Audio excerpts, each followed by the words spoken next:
नमस्कार poetry would के सभी दर्शकों और सभी श्रोताओं को, हमारे सभी फॉलोअर्स को बहुत बहुत प्यार भरा नमस्कार। मैं पोइट्री वुड पेज का फाउंडर अनंत महेंद्र आज एक खास कार्यक्रम लेकर आपके समक्ष प्रस्तुत हुआ हूं। आज पोइट्री वुड पर पहली बार हम लाइव इंटरव्यू करने जा रहे हैं और हमारे साथ एक खास मेहमान, खास अतिथि इंटरव्यू के लिए प्रस्तुत हैं। डॉक्टर कुमार अरुणोदय जी का आप सभी स्वागत करें। नमस्कार भाई। पटना से हमारे साथ जुड़े हैं लाइव इंटरव्यू पर और आप सभी स्वागत करें। संजीव कुमार मुकेश जी हमारे साथ जुड़ गए हैं।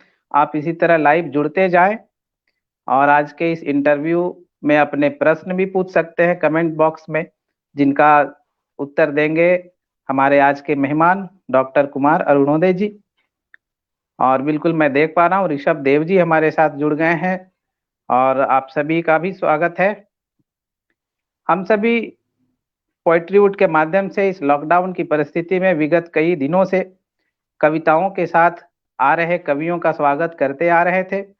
कई सारे मेहमान हमारे बीच इसी समय पर 3 बजे उपस्थित होकर अपनी कविताओं के साथ हमारा मनोरंजन कर चुके हैं।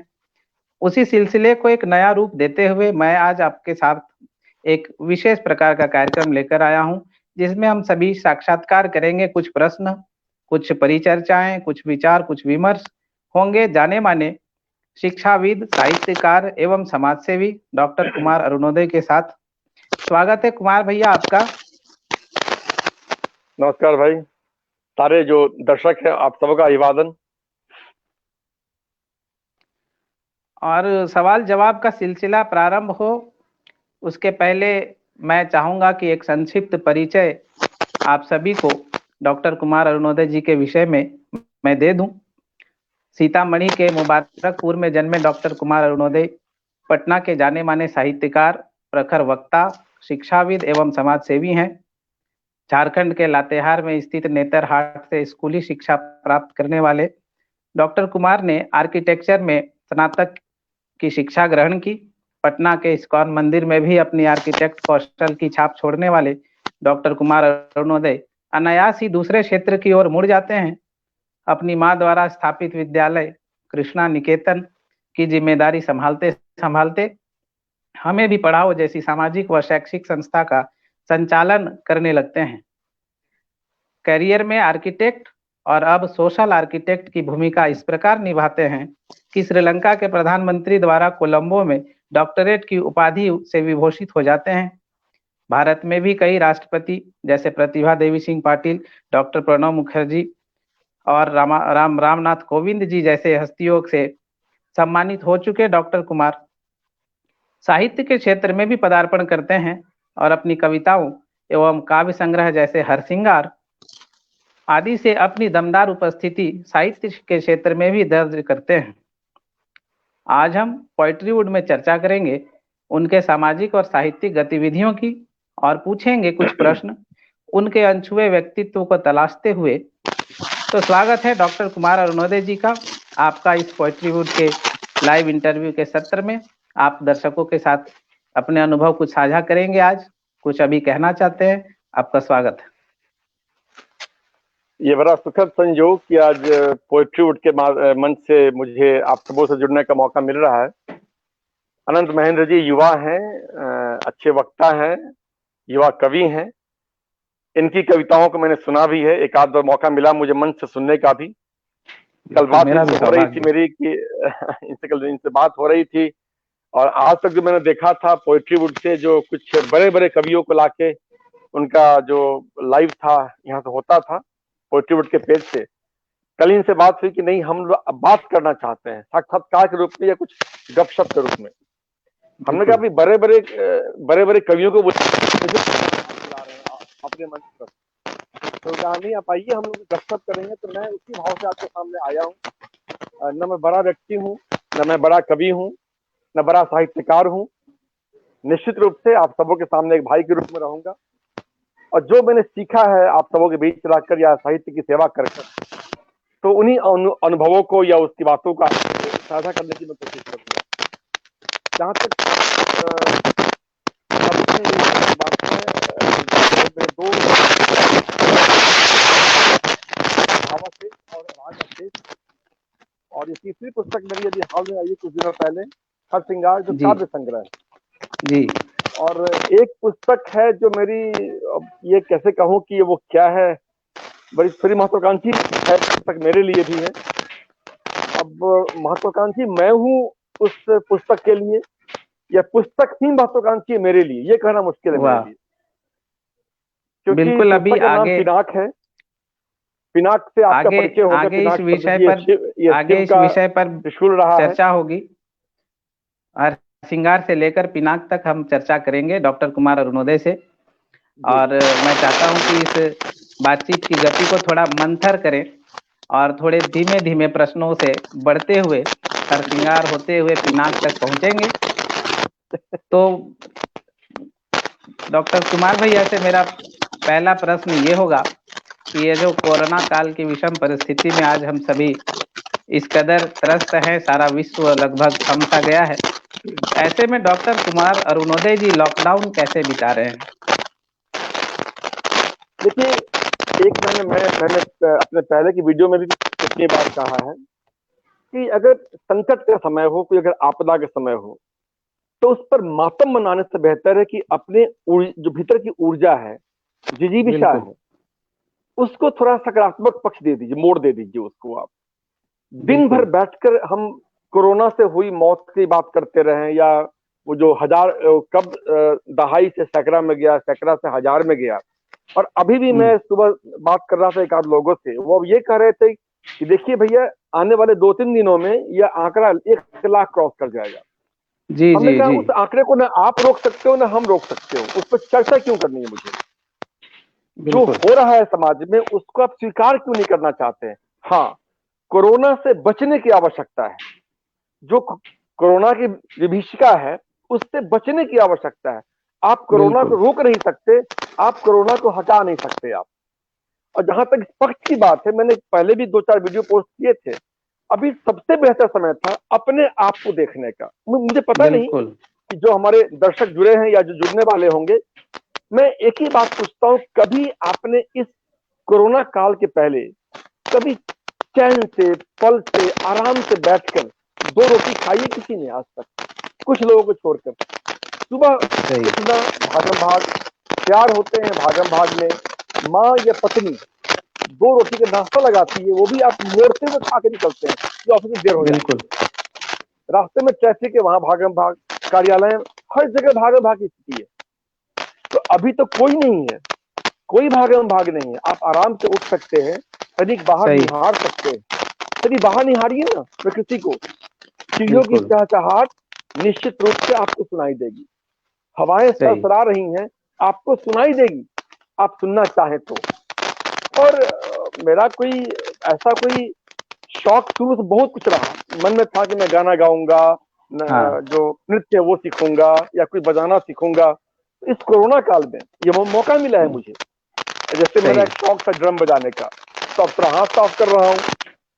वाह वाह और वाह। घर में स्नूकर है, तो बच्चे उसके एक्सपर्ट है खेलने के, उनके शॉट्स बड़े अच्छे होते हैं। मैंने काफी नए सही। शॉट सीखे उस पर। और सबसे थोड़ा सा लिखना पढ़ने का शौक है, तो एक आध जो किताबें पीछे छूट रही थी इस भागम भाग जी में, जी तो जी अब उसकी तरफ समय ज्यादा मिल रहा है, तो अच्छा लगता है। और जो शक्ति है, ईश्वर है, भगवान है, जो भी कुछ है, उनसे बैठ के अपने बारे में बात करने का जो मौका मिलता है सुबह सुबह 1-2 बिल्कुल घंटे का, वो बड़ा अद्भुत है। ये तो समय है आत्मावलोकन का, बिल्कुल। इंट्रोस्पेक्शन का समय है। अपने परिवार को देखिए, बच्चों को देखिए, अपने घर को देखिए। हम लोग कुछ नहीं देखते, पत्नी बस एक मूर्त होती है, एक बॉडी है, पत्नी है, एक घर में एक बस मेंबर है, बच्चे हैं। बच्चे क्या कर रहे हैं, उनकी दोस्ती कैसी है, उनकी रुचि कैसी है। कई पत्नी से पूछा आपने, उसकी रुचियां क्या हैं, वो क्या चाहती हैं आपसे, उनकी अपेक्षाएं क्या हैं आपसे, बच्चों की क्या अपेक्षाएं। जब मिल रहे हैं आदेश की बात करते हैं, आज्ञा, ऐसा नहीं होता है। थोड़ा आत्मावलोकन बिल्कुल कीजिए अपने आप में। जब बाहर जाना बंद हो तो भीतर की यात्रा शुरू कर देनी चाहिए। सही। बिल्कुल, ये लॉकडाउन ने हमें अपने अंदर झांकने का एक वक्त दिया है, और इस विषम परिस्थिति में भी कुछ सकारात्मक पहलू निकल कर आते हैं। उन पहलुओं के बारे में अभी डॉक्टर कुमार अरुणोदय जी जिक्र कर रहे थे। इसी बीच कुछ कमेंट्स भी हम पढ़ते चलेंगे बीच में, जो हमारे दर्शक इस इंटरव्यू के साथ जुड़ रहे हैं लाइव। अशोक गुप्ता जी हमारे साथ जुड़े हैं। कुछ उन्होंने लिखा है कि कुछ शोर है, कृपया ठीक करें। वो शायद ईयरफोन का कोई वाइब्रेशन आ रहा होगा वॉइस में। और ऋषभ देव जी लिखते हैं कि सर आप राष्ट्रपति से सम्मानित हैं, तमाम बुद्धिजीवियों से सम्मानित है, बदलाव लाने की क्षमता भी है, तो आप सनातन संस्कृति की हुई दुर्दशा पर क्या कहना चाहेंगे? यूथ को क्या संदेश देना चाहेंगे और कैसे आप अपने धरोहरों को बचाएंगे? एक समाज सेवी होने के नाते तुष्टीकरण को कैसे रोकेंगे? तो ये एक बड़ा सा प्रश्न अभी ऋषभ देव जी का आया है कमेंट पर। इसके विषय में भी हम अवश्य बात करेंगे आगे जिस तरह सत्र बढ़ता चला जाएगा। एक ईयरफोन का कोई इशू है भैया, अगर आप देख लें। वो तो थोड़ा सा कांप रहा होगा कहीं से। हाँ अभी ठीक है। नहीं फिर शुरू हो गया। इसको ऐसे पकड़ लूं क्या, ठीक रहेगा पकड़ने से? हाँ वो हिलने की वजह से शायद वो वाइब्रेशन आ रहा है। ये ठीक है अभी? हाँ अभी बेहतर है। अभी बेहतर है। तो प्रश्नों के सिलसिले को इस तरह आगे बढ़ाते हैं। और एक और मैं प्रश्न करना चाहूंगा डॉक्टर कुमार अरुणोदय जी से, उनके शुरुआती जीवन के विषय में। आप अपने जड़ों से जुड़े हुए व्यक्तित्व प्रतीत होते हैं। आपके जितने भी पोस्ट या आपके फेसबुक सोशल मीडिया अकाउंट्स में जितना आपको देखा है समझा है, तो आप अपना बचपन और अपनी शिक्षा के विषय में और आपने जो अपना युवावस्था जिस परिवेश में बिताया है उस विषय में थोड़ा प्रकाश डालें, दर्शकों को रूबरू करवाएं। भाई मेरा जन्म तो आपने पहले बताया था। मेरा जन्म तो सीतामढ़ी जिले के मुबारकपुर गांव में हुआ। हम लोग घर सीतामढ़ी ही हुआ, लेकिन करीब जब मैं क्लास 5वीं में था तो हम पटना आए और उसके बाद नेत्रहाट की प्रवेश परीक्षा होती थी सन 82 के बाद में +2 किया और फिर हम वहां से बेंगलोर चले गए। वहां से इंजीनियरिंग कॉलेज से जो शुरू से रुझान था कुछ नया करने का, क्योंकि बहुत सारे इंजीनियरिंग के सिविल हो, इलेक्ट्रिकल हो या इलेक्ट्रॉनिक्स के हो, कुछ नया हर जगह नई गुंजाइश होती है। यहाँ लगा कि कुछ आप नया कर सकते हैं आर्किटेक्चर में, जहाँ आपकी कल्पनाएं उड़ान ले सकती हैं। आप अपने लीक से हटकर कुछ सोच सकते हैं और आरी तिरछी रेखाओं से कुछ नया सोच सकते हैं। तो मैंने बस वही कोर्स किया और बड़ा उसके बाद में फिर जब डिग्री हो गई तो फिर आपने शुरू में तो बता दिया कि जो मैंने ये है कि मैंने बड़ा अपना पथ का विचलन किया है। मैं एक जगह कहीं पर टिक कर नहीं रह पाया। शायद ये मेरी कमी हो सकती है, ये एक नकारात्मक पक्ष हमारे में हो सकता है लेकिन मैं सोचता हूँ कि अगर मैं एक लिख पर रहता। कहीं से भी नहीं है नकारात्मक, कहीं से भी नहीं है। आप तो जीवन के एक रंग को विविध आयामों में बांट रहे हैं। आप अलग अलग क्षेत्र के अनुभव हासिल कर रहे हैं और कई लोग इससे प्रेरित भी होते हैं। तो मैं इसी चीज का विशेष रूप से प्रशंसक हूं आपका, मैं यह बता देना चाहता हूं आपको। जी, तो वही अब जब डिग्री हो गई तो उसमें पटना में मंदिर बनने वाला था इस्कॉन का, तो मौका मिला काम करने का। फिर उसके बाद हमारे अपने स्कूल ही बनने शुरू हुए हमारे, फिर वहां भी काम किया। और मैंने शुरू से कभी भी आर्किटेक्चर का व्यावसायिक पक्ष नहीं देखा।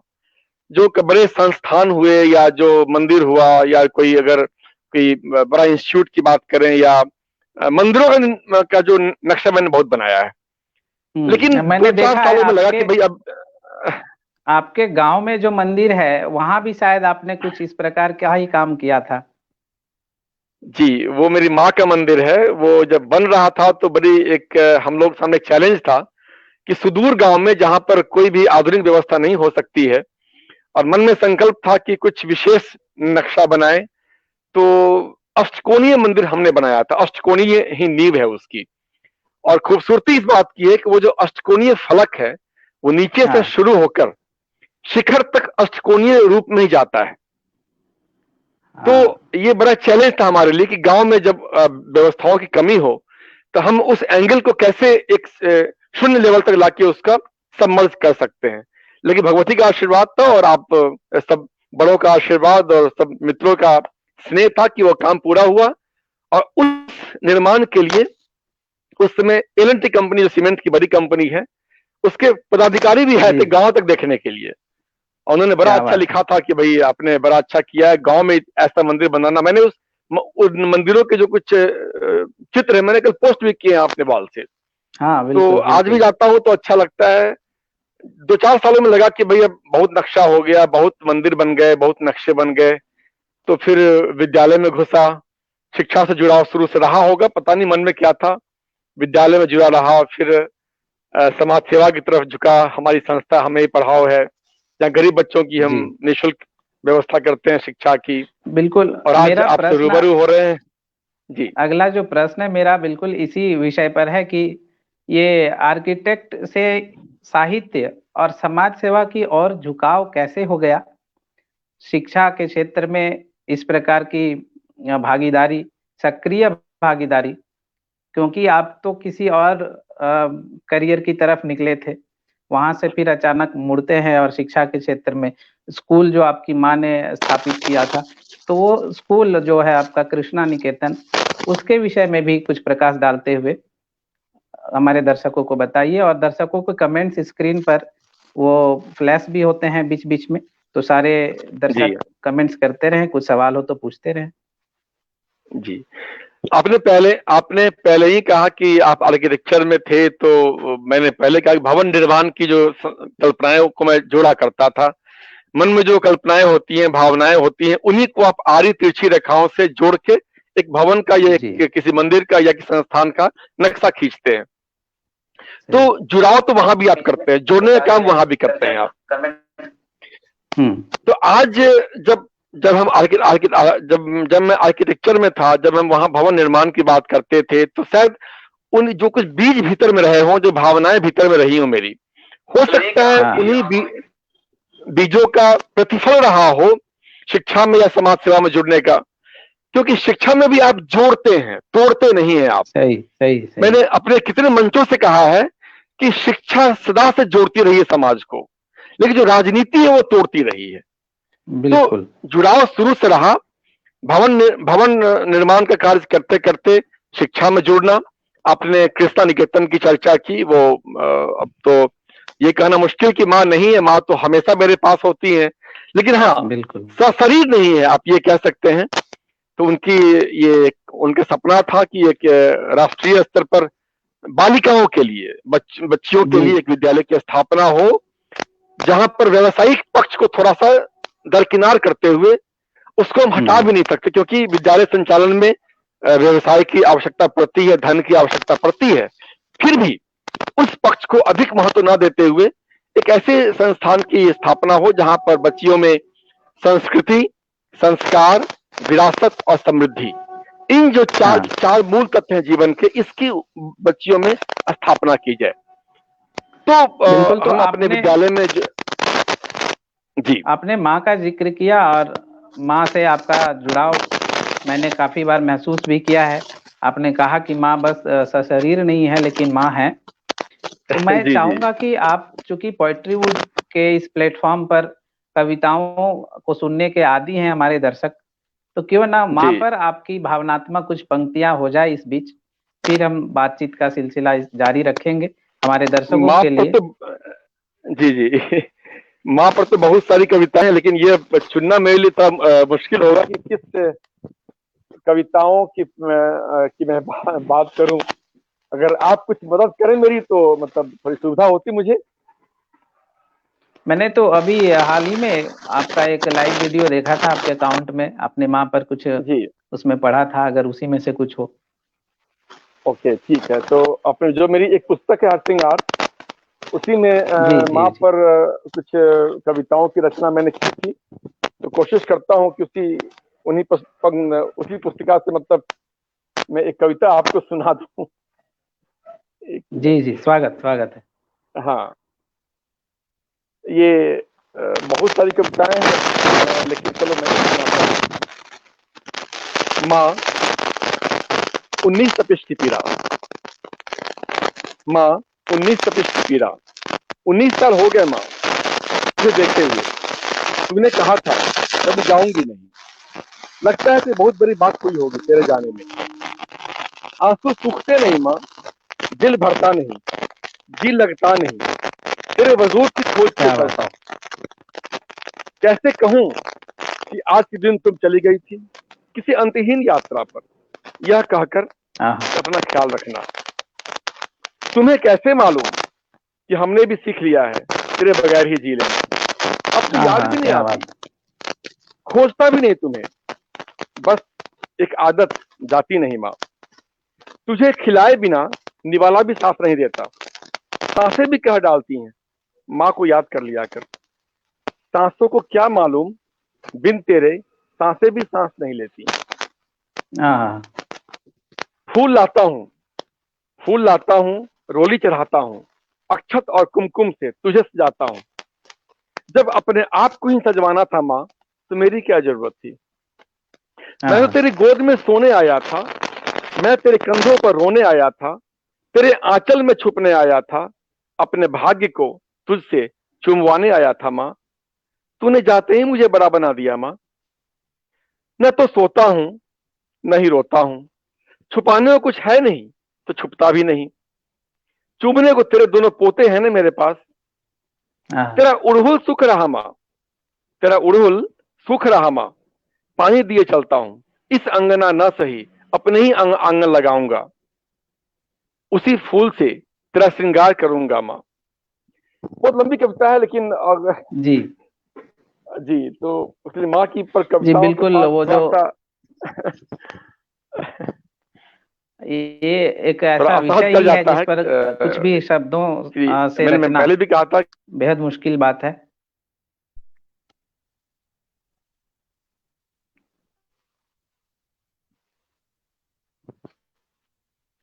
हमें कमेंट्स भी मिल रहे हैं आपकी आवाज आ इस रही है? कविता पर। जी हाँ बिल्कुल, जी जी। आपकी इस कविता पर अकरना राणा जी ने लिखा है, माँ को याद किया है। और संजीव कुमार मुकेश जी ने लिखा है कमेंट, क्या भाव प्रवाह है, अद्भुत। प्रशांत कुमार जी हमारे साथ जुड़े हैं, वो लिख रहे हैं वेरी नाइस। और उनका कमेंट हमारे स्क्रीन पर फ्लैश भी हो रहा है, अगर आप देख पा रहे हो। जी तो यह एक ऐसा विषय ही है कि प्रत्येक व्यक्ति संसार में माँ से जुड़ा हुआ होता है। और आपने जिन भावों को उकेरा है, आभा कुमारी जी ने भी माँ को याद किया। रिंकू दुबे वैष्णवी जी कमेंट्स पर लिख रही हैं, बहुत ही मार्मिक रचना। उन्होंने भी माँ को याद किया है। तो आपके इन शब्दों ने माँ की याद करवा दी है अनायास ही। और वो एक अंतहीन यात्रा पर जो चले जाने का मर्म है, जो वो लोग समझ सकते हैं जिनकी माँ उन्हें अपना संसार में अकेला छोड़कर जा चुकी हैं। लेकिन उनके संस्कार हमारे अगली पीढ़ियों तक वो संजोए जाते हैं, हस्तांतरित किए जाते हैं। और आपने पोतों का जिक्र किया, मतलब आपने अपने पुत्रों का जिक्र किया। तो वहीं से एक सवाल मेरे मन में उभर के आ रहा है कि अपने बच्चों से क्या आपको कुछ सीखने को मिलता है। क्योंकि पीढ़ी नई है, क्योंकि नई पीढ़ी हमारे से थोड़ा अलग होती है कुछ मायनों में। वो जो कहते हैं कि मॉडर्न डे बच्चे, तो उन मॉडर्न डे बच्चों से क्या डॉक्टर कुमार अरुणोदय कुछ सीख पाते हैं? आप जिक्र करें दर्शकों के लिए। निश्चित रूप से मैंने शुरू में कहा है कि जो घर में अभी जो लॉकडाउन है, अभी तो सब लोग सबों के परिवार अभी घर में ही होंगे, तो ये एक अच्छा बिल्कुल अवसर होता है बिल्कुल। बच्चों को समझने का और अपने आप को भी समझने का। ये एक समय है आत्मावलोकन करने का। लेकिन जब समय बचता हो या आपके पास समय की सहूलियत हो और घर में अगर बैठते हैं तो थोड़ा बच्चों के साथ समय निकालिए। गलतियां बिल्कुल कहाँ हो जाती हैं कि हम हमेशा अपनी बातों को उस जो युवा पीढ़ी है, जो छोटे बच्चे हैं, उन पर थोपना चाहते हैं। जब भी बच्चों से बात करते हैं बैठ के वही आदेश, आज्ञा या उपदेश, तो इससे सही। बच्चों के बीच से आप बैठ नहीं कर पाएंगे। एक आप ये देखिए कि आपका स्तर ऊंचा है, बच्चों का स्तर थोड़ा नीचा होता है। उम्र में कच्चे हैं, आप कच्चे हैं, उनकी समझ भी कमजोर हो। अगर आपने ये धारणा बना रखी कि हम जो बोलेंगे बच्चे उसको पूरा समझ लें, बिल्कुल उसको अपने मस्तिष्क में उतार लेंगे, ये आपकी और हमारी गलत है। आपकी अपनी क्षमता है, उस बच्चे की अपनी क्षमता है। जब दो व्यक्तियों में अगर एक संवाद करना हो तो दोनों मानस का जो है एक लेवल पर आना आवश्यक होता है। तो आप बिल्कुल में और बच्चे में एक तो स्तर है नहीं, बच्चे को आप अपने स्तर तक उठा सकते नहीं तुरंत में, तो आपको नीचे आना पड़ेगा। मतलब सही आपको अपने बचपने की ओर लौटना पड़ेगा। आप बचपने की ओर आइए और बच्चे अपने पुत्र के या पुत्री के या जो भी घरे बच्चे हैं उनके मित्र बन के उनसे बात कीजिए। आप सही मैं आपको बता दूं, आप जो एक अंग्रेजी में कहते हैं यूरेका, आप हाँ कुछ ऐसी ऐसी चीजें आप सीखेंगे बच्चों से। सबसे बड़ी बात जो है सहजता। आप सहज नहीं हो सकते, हम बड़े माप तौल के सहज होते हैं। कहाँ सहज होना है और कहाँ असहज होना है, कहाँ प्रेम दिखाना है, कहाँ नफरत दिखानी है। हम बड़े बड़े हम लोग सौदागर लोग होते हैं अपने भावनाओं के सौदा करने में। सही बच्चे सहज होते हैं, तटस्थ होते हैं। सबसे जो बड़ी बात हमने सीखी है बच्चों में, वो बड़े सहज, वो अपनी भावनाओं को बिना बिलाग आपके साथ वो साझा कर सकते हैं, वो बिल्कुल अपनी बातों को आपसे कह सकते हैं। दूसरी बात, ये जो टेक वर्ल्ड है, जो आईटी की बात हाँ करें तो जब आपका कल फोन आया, ये लाइव होना था आपके पेज पे, जी मुझे जी नहीं आ जी रहा था, ये बच्चों ने सिखाया मुझे, पापा ये आपको ऐसे नहीं, ऐसे कर लो इसको। तो बच्चों के मानस में घुसकर अगर आप उनकी बातों को नहीं समझ पाएंगे, उनकी जो ऊर्जा है, उनका जो बचपना है, तो आपसे मैं आपसे कहना चाहूंगा कि बच्चों का जो बचपना है उसको बचा कर रखिए। आप तो बड़े हो गए, हमने अपने बचपने को बड़ी बेरहमी से मारा है, बड़ी सही क्रूरता से हमने अपने बचपने की हत्या कर दी है। हम अब हंस नहीं सकते, हम नाच नहीं सकते, हम गा नहीं सकते, हम यूं ही बिना मतलब के हम ठठा के हंस नहीं सकते। लोग क्या कहेंगे, चार लोग क्या कहेंगे? अरे चार लोग कहीं नहीं मिलने वाले हैं आपको, चार लोग कहीं नहीं है, ये कभी अस्तित्व में थे ही नहीं। बच्चों की तरह मुस्कुराना, गुनगुनाना, बेवजह ठठाकर हंस देना, और इस नए जमाने में जो नई बातें हैं वो तो आप जरूर सीख लीजिए, क्योंकि ये बिल्कुल भविष्य कोरोना के बाद में ऐसा ही होने वाला है। सही अगर आप अपडेट नहीं है अपने आईटी सेक्टर से तो आपकी समस्या आने वाली है। बच्चों से सहजता, प्रसन्नता, निश्चलता, बचपना सीखिए ना, बड़ा आनंद आएगा। बिल्कुल।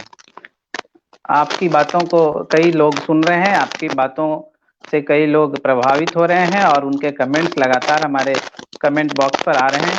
नैन्सी श्रीवास्तव जी आपको हेलो कर रही हैं नमस्कार। और अंजलि श्री सिन्हा जी वो भी आपको देख रही हैं फिलहाल, और अमृतेश्वर तिवारी जी आपको देख रहे हैं, उनके लगातार कमेंट्स आ रहे हैं और कुछ कमेंट्स हमारे स्क्रीन पर भी फ्लैश हो रहे हैं। दर्शक उन्हें भी देख रहे हैं, उनके कमेंट्स को पढ़ा जा रहा है और भी लोगों के द्वारा। सत्य नारायण जी लिख रहे हैं, बहुत दिनों के बाद यह सुखद संयोग हम सबों को मिला है। वो आपसे इस बातचीत को एंजॉय कर रहे हैं, आनंद उठा रहे हैं। बहुत बढ़िया। ईयरफोन आप एक बार और ध्यान देंगे तो आवाज थोड़ी सी डिस्टर्ब हो रही है। अभी ठीक है? हाँ अभी अभी बेहतर है। सत्यनारायण जी आपको गुड आफ्टरनून कह रहे हैं। आपको भी सत्यनारायण जी नमस्कार भाई। अरुण कुमार झा जी आपकी बातों से सहमति जता रहे हैं, एब्सोल्युटली ट्रू उन्होंने लिखा है। उनका कमेंट स्क्रीन पर फ्लैश भी हो रहा है और भी लोग उनको देख पा रहे होंगे।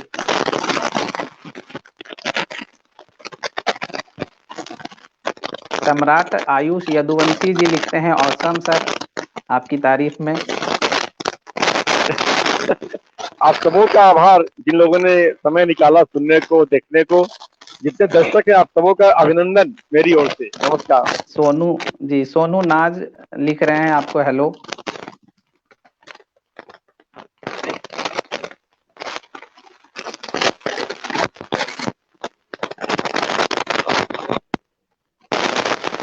बीच बीच में हम लोग कमेंट भी पढ़ते जाएंगे और प्रश्नों का सिलसिला भी लगातार जारी है।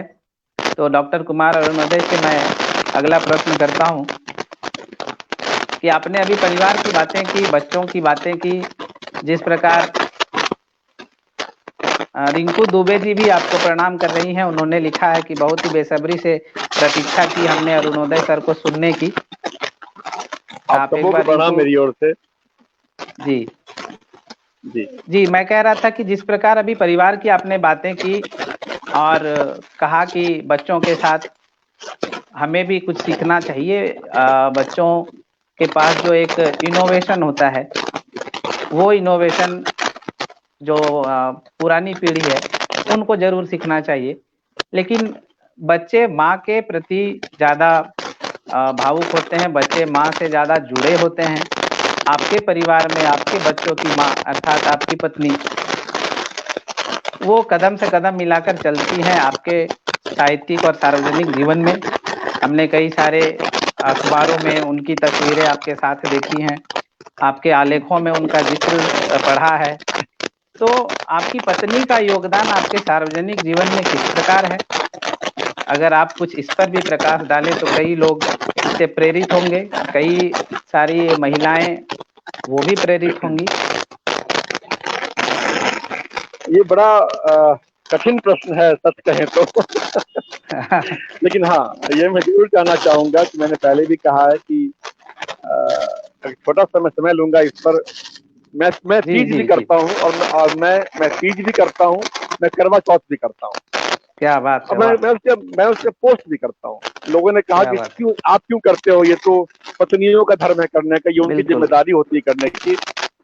हमने कहा बात तो सही कह रहे हो कि ये उनकी जिम्मेदारी है करने की, लेकिन एक बताओ कि अगर आप मानते हो कि नहीं कि जो तीज करने से पति की उम्र बढ़ती है, या करवा चौथ बिल्कुल करने से पति बिल्कुल की उम्र बिल्कुल, बढ़ती है? कहाँ बढ़ती सही, है? हमने कहा तो फिर ये बताओ कि पति पत्नी के द्वारा व्रत उपवास करने के बाद में अगर पति की उम्र बढ़ जाती है, और हाँ, अगर आपके उपवास नहीं करने से पत्नी की उम्र घट जाए, तो क्या ये बात, कौन सा परिवार हुआ? ये कौन सा परिवार हुआ?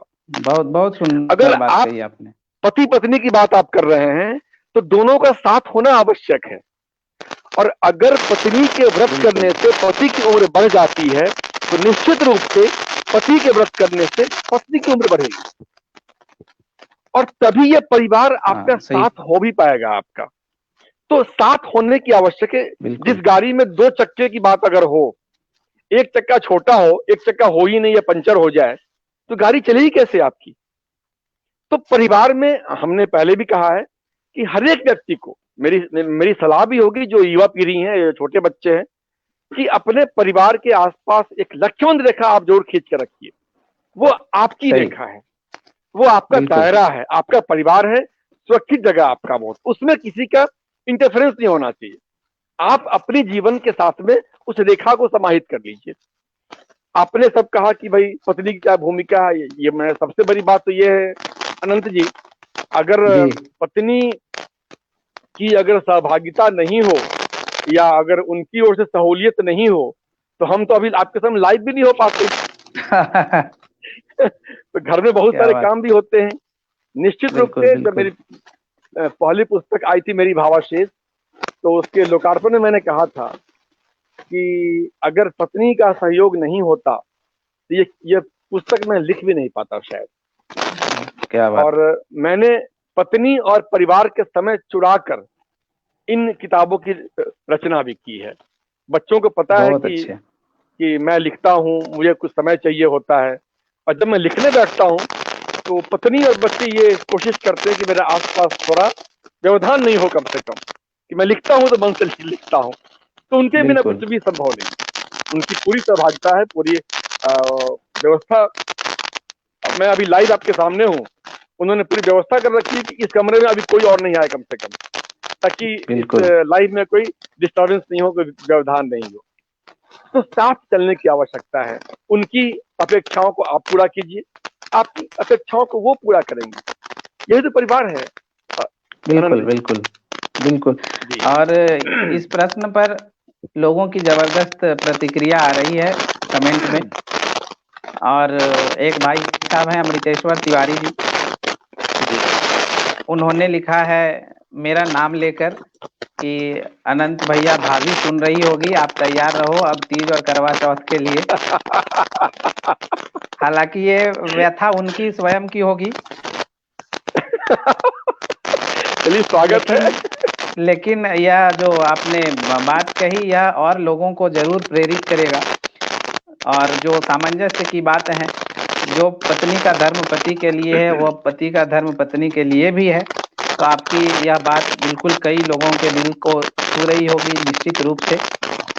और सत्यनारायण जी आपको एक कमेंट लिख रहे हैं कि बच्चों के प्रति आपकी जिंदगी बहुत ही काबिले तारीफ है।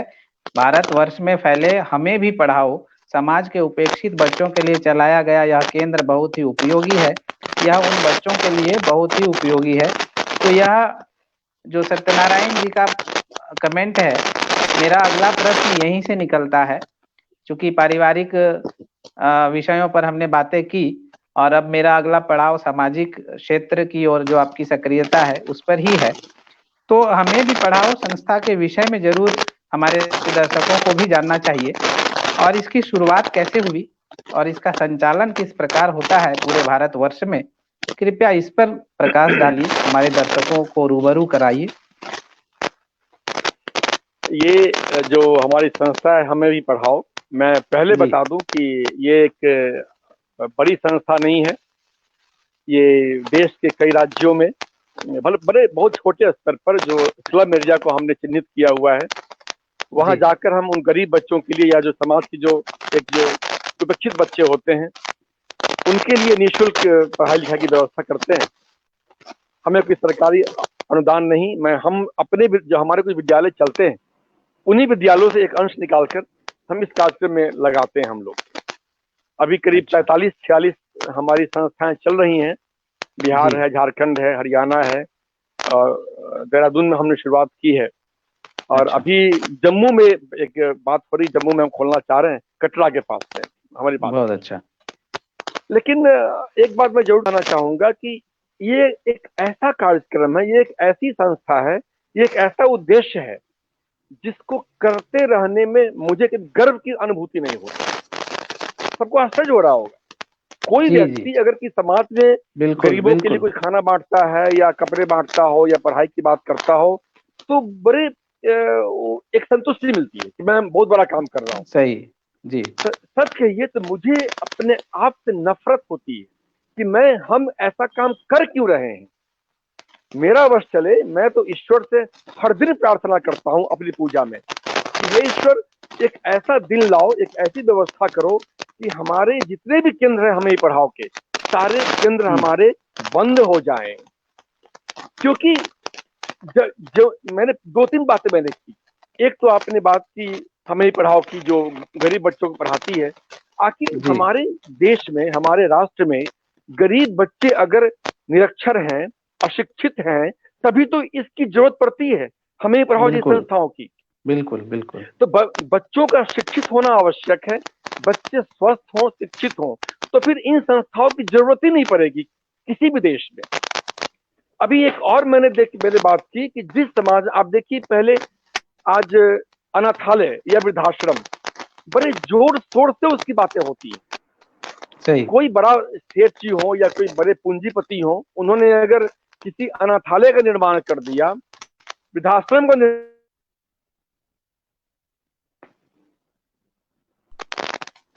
कि भाई बहुत बड़ा काम किया आपने, मेरे हिसाब से गलत हो रहा है। ये गलत परंपरा की शुरुआत है। तो पहले आप याद कीजिए, अपने गली मोहल्ले में, पूरे शहर में एक आध अनाथालय और एक आध वृद्धाश्रम हुआ करता था। आज तो हर गली में है अनाथाश्रम या वृद्धाश्रम। सही कहा, सही कहा। हम कहाँ चले जा रहे हैं, हम कहाँ चले जा रहे हैं। आज हर गली में निःशुल्क और गरीब बच्चों को पढ़ाने वालों की बाढ़ आई हुई है।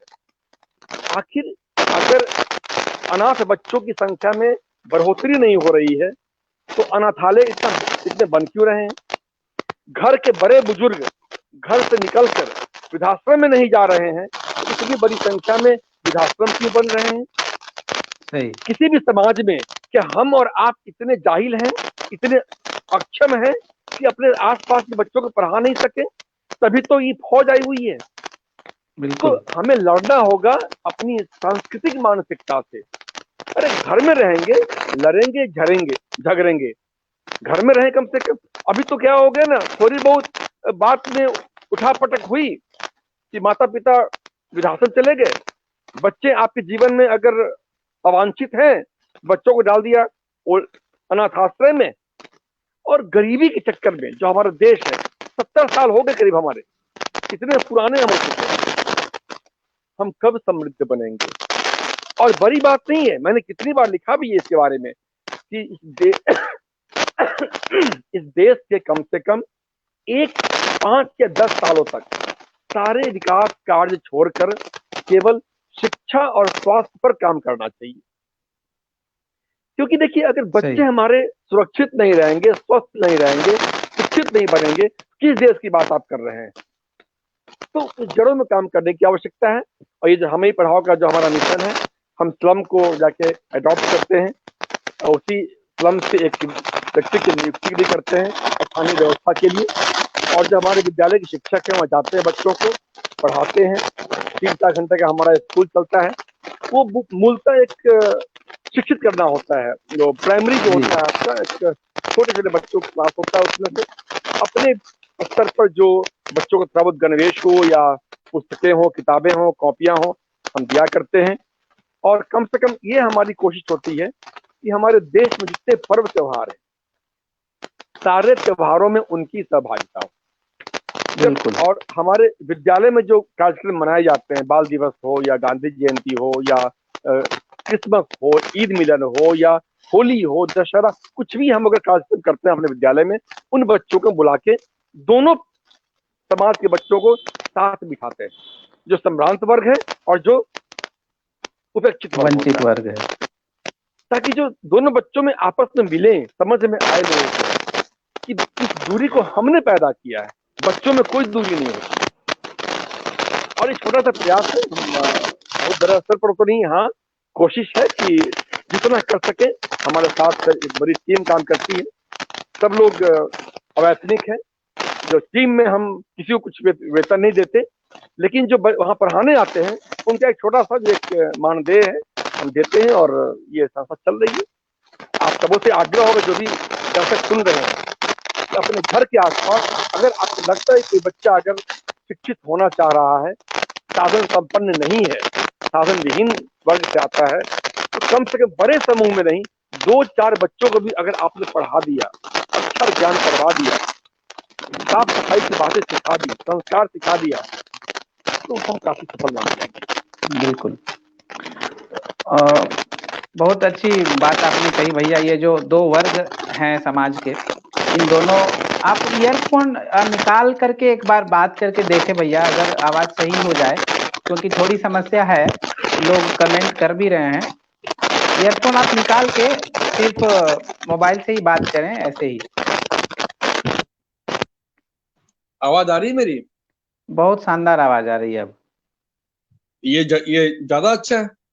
ये बिल्कुल वो ईयरफोन जो है वो जंजाल था, वो तार जो है वो जंजाल। आपको भी बात करने में समस्या हो रही थी, लोगों को सुनने में भी, क्योंकि अभी बहुत सारे लोगों का कमेंट आ रहा था कि आप इतनी अच्छी बातें हो रही है, लेकिन वो आवाज में थोड़ा व्यवधान है। तो अब शायद लोग संतुष्ट हो जाएं। और बहुत बारीक बातें आपने कही। समाज के जो 2 वर्ग हैं, एक जिसे हम अग्रिम पंक्ति का वर्ग कहते हैं, दूसरा जो वंचित वर्ग है, विशेषकर जो बच्चे हैं, उन पर एक मानसिक कहते हैं कि प्रभाव पड़ता है, कुप्रभाव पड़ता है।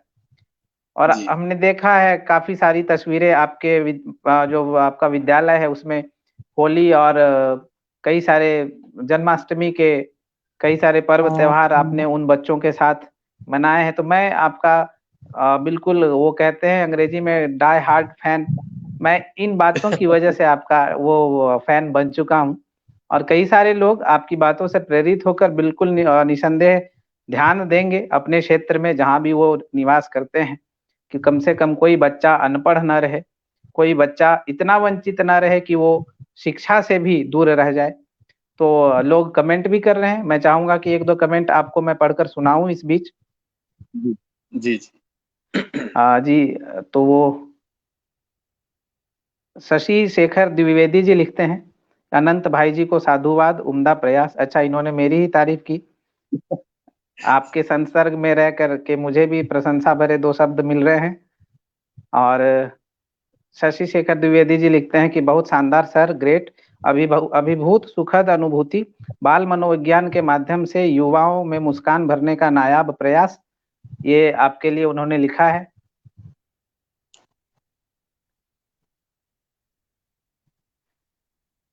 और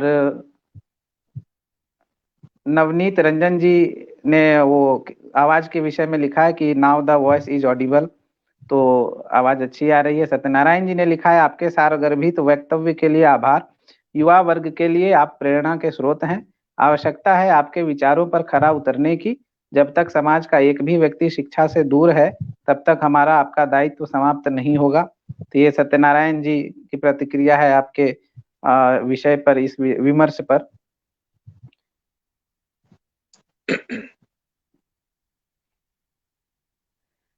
और आगे बातचीत का क्रम इसी तरह जारी रखते हुए अभी जी। इन्होंने, सत्यनारायण जी ने युवाओं के विषय में, युवा वर्ग के लिए आप प्रेरणा के स्रोत हैं, उन्होंने लिखा है।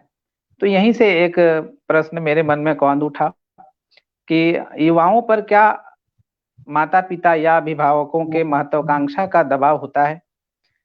क्या युवा वर्ग अपने आप में अतिरिक्त दबाव, अतिरिक्त भार महसूस करते हैं?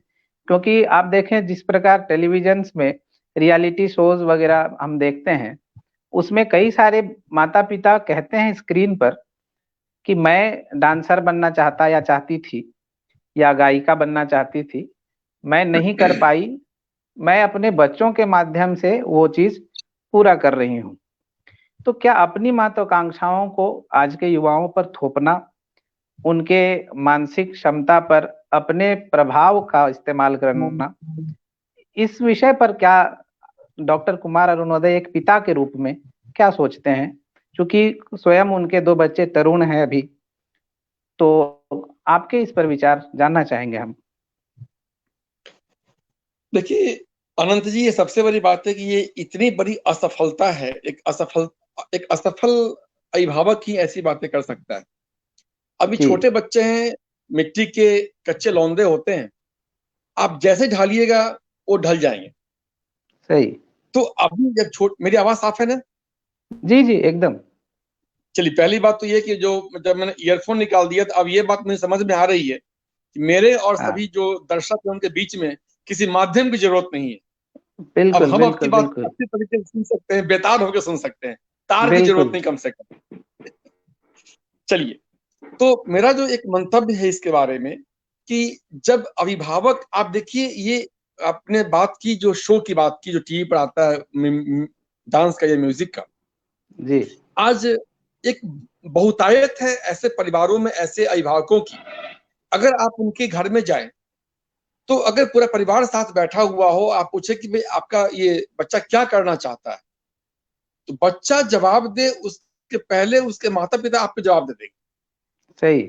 कि हमने इसमें नाम लिखवा दिया आईआईटी के लिए, बीआईटी के लिए, यूपीएससी के लिए, या जो भी कुछ के लिए, जी। कि हम तो चाहते हैं कि मेरा बच्चा यूपीएससी कंप्लीट करे या डॉक्टर बने या इंजीनियर बने या कलाकार बने।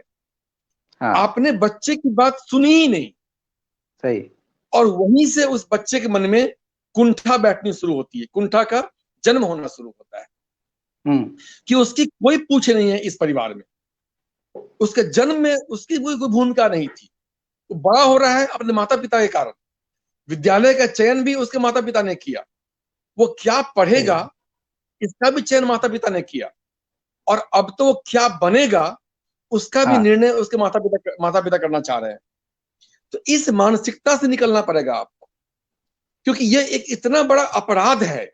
मैं इसको अपराध की श्रेणी में डालता हूं कि अगर बिल्कुल। आपने अपनी एक असफल मानसिकता को आपने अगर अपने बच्चों के ऊपर थोपने की कोशिश की, तो ये बहुत बड़ा एक अपराध मैं मानता हूं सामाजिक सामाजिक दृष्टिकोण से।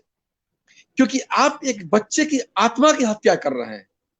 आपको नहीं पता वो बच्चा क्या बनना चाहता है, आपने सही। उसको उड़ने नहीं दी। चिड़िया अपने बच्चों को, पंछी जब बच्चे को जन्म देती है तो कभी गंतव्य नहीं बताते, तुम्हें उड़कर वहां जाना है।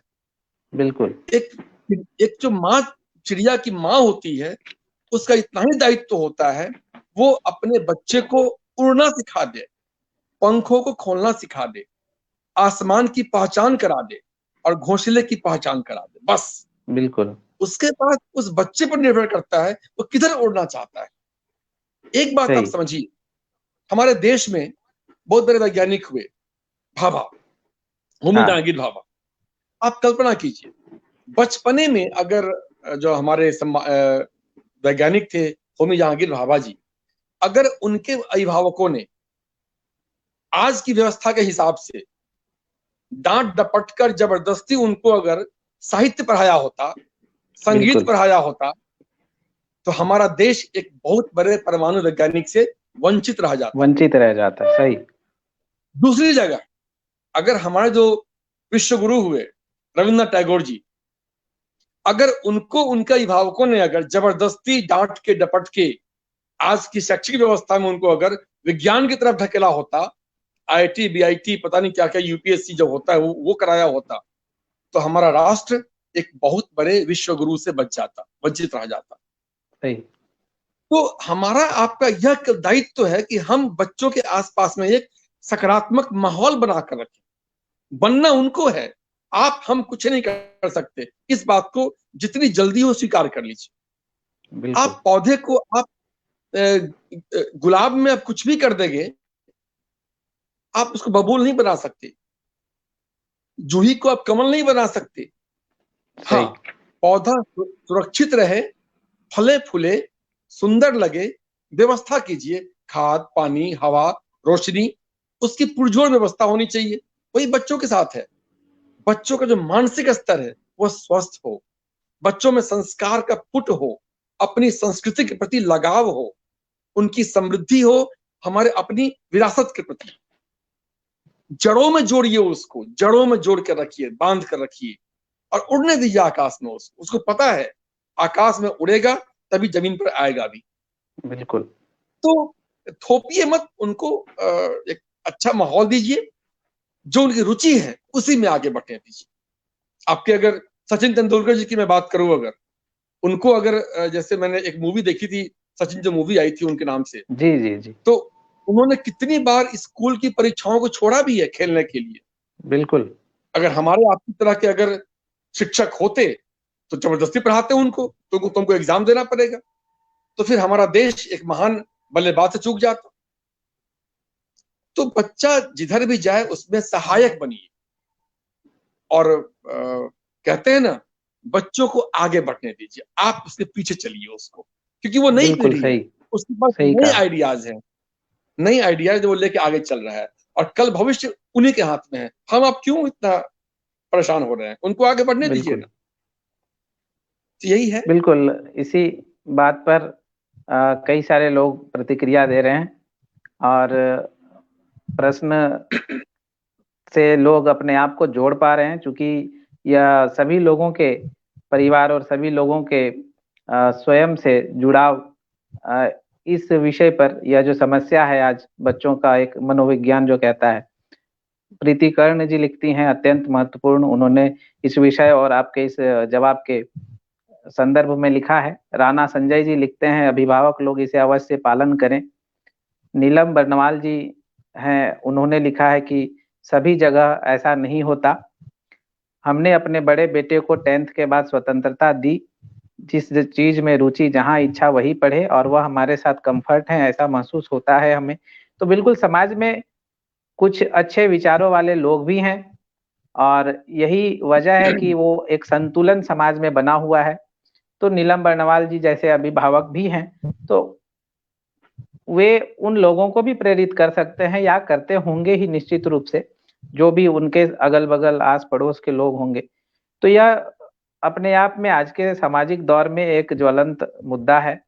राणा संजय जी लिखते हैं कि उठाना खुद ही पड़ता है थका टूटा बदन अपना, कि जब तक सांसें चलती है कंधा कोई नहीं देता। तो ये बहुत अच्छी पंक्ति उन्होंने कोट की है यहाँ पर।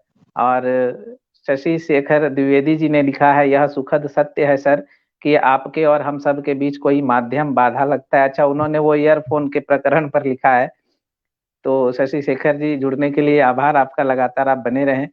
और इसी तरह से प्रीति जी ने, फिर प्रीति कर्ण जी ने लिखा है कि अभिभावक अपनी असुरक्षा की भावना बच्चों में भर देते हैं। बिल्कुल, यह एक तथ्य है और इन्हीं बातों पर, इन्हीं मुद्दों पर हम राय ले रहे थे डॉक्टर कुमार अरुणोदय जी का। और थोड़ा चर्चा को अब मोड़ देते हैं एक, और आते हैं आपके हरसिंगार पर।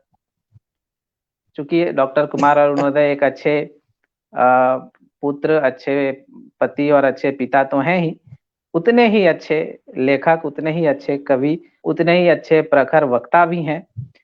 और हरसिंगार जो उनकी अभी हाल में एक रचना कृति आई थी, मैं चाहता हूं कि आप उसके अनुभव के विषय में बताएं। हरसिंगार क्या है, हरसिंगार में क्या है। और कहते हैं कि कविताओं का संग्रह भावों का संग्रह होता है। तो कुमार अरुणोदय किस प्रकार भावनाओं को नियंत्रित करते हैं और हरसिंगार के क्या मायने हैं, यह हमारे दर्शकों को बताइए। बड़ी गहरी बात की आपने कि भावनाओं का संग्रह है, लेकिन इतनी बार आपने नाम लिया हरसिंगार का, तो मैं दिखा दूं कि यही मेरी पुस्तक हरसिंगार है। बिल्कुल बिल्कुल बिल्कुल, बहुत सुंदर आवरण पृष्ठ भी है, मैंने देखा है। हालांकि अभी तक मेरे हाथों में नहीं आई है, आपने कल ही कहा था कि जल्दी आप तक होगी। और मैं चाहूंगा कि इस प्रश्न के उत्तर के बाद हरसिंगार के आंतरिक पृष्ठों से कोई रचना आप जरूर हमारे दर्शकों तक पहुंचा दें अपने सस्वर पाठन के साथ। तो स्वागत है आपका। देखिए, मैंने पहले भी कहा कि हर व्यक्ति में एक लेखक, एक कवि, एक गायक, एक नर्तक, एक वाचक जी सब में हो। यह कहना मुश्किल है कि मुझे गाने नहीं आता, मुझे नाचने नहीं आता, यह आप नहीं कह सकते। कहते हैं ना कि हम everyone is a bathroom singer. कभी सोचा है आपने? आप कभी सोचिए, कभी कोई व्यक्ति जब अकेला होता है ना, आप अगर अकेले कहीं जा रहे हो, गाड़ी ड्राइव कर रहे हो या अकेले सुनसान रास्ते में आप चले जा रहे हैं, तो आप क्या करते हैं? आप अगर आपको भय हो रहा हो या अगर आप परेशान से हो रहे होते हैं, तो आप गुनगुनाना शुरू करते हैं। हर व्यक्ति गाना गाना चाहता है। मैं स्वर की बात नहीं कर रहा, और हर संगीत स्वर में हो यह आवश्यक भी नहीं है। बिल्कुल, संगीत तो आपके मन का आपकी आत्माओं का संप्रेषण। बिल्कुल, ये कहना मुश्किल है कि केवल आपने गाया तो वो बहुत सुर में गाया, और मैं गाऊं तो सुर में नहीं, बेसुर का हो जाए। आपके लिए ये तीसरे पक्ष की दृष्टि में आप सुर में और मैं बेसुर में हो सकता हूं, लेकिन हर व्यक्ति अपने आप के नजर में, अपने आप की तुलना में सुर में ही होता है। उसकी नजर में इससे बढ़िया गीतकार कोई नहीं है, गायक कोई नहीं है, नर्तक कोई नहीं है। बिल्कुल। तो मैंने कितनी बार लिखा भी है कि कुछ भी करो स्वांता सुखाए। जिस दिन आपने दूसरों के लिए करना शुरू कर दिया ना, कि मैं बोलूंगा पता नहीं किसको अच्छा लगे नहीं लगे, मैं गाऊंगा पता नहीं उनको अच्छा लगे नहीं लगे, आप वहीं हार जाते हैं, आपकी पराजय हो जाती है। विजयी लोग कभी सोचते नहीं दूसरों के लिए, आपको अपना देखना है, आपको अपनी जीत चाहिए।